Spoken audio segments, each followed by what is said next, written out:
യമുനാതീരത്ത് കൃഷ്ണനും ബലരാമനും കൂട്ടുകാരും പശുക്കളെ മേയിച്ചുകൊണ്ടിരുന്ന ഒരു ദിവസമാണ് ഈ കഥ നടക്കുന്നത്.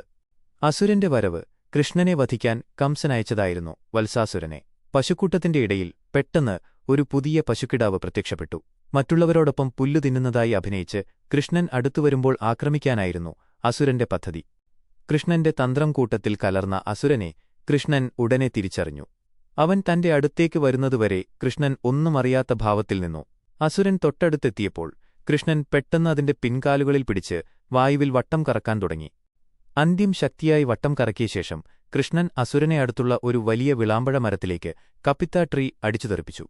മരത്തിലിടിച്ച അസുരൻ ജീവൻ വെടിഞ്ഞു വീണു. ആഘാതത്തിൽ മരത്തിലെ പഴങ്ങളെല്ലാം താഴെ വീഴുകയും അസുരന്റെ ശരീരം ഭീമാകാരമായ രൂപത്തിലേക്ക് മാറുകയും ചെയ്തു.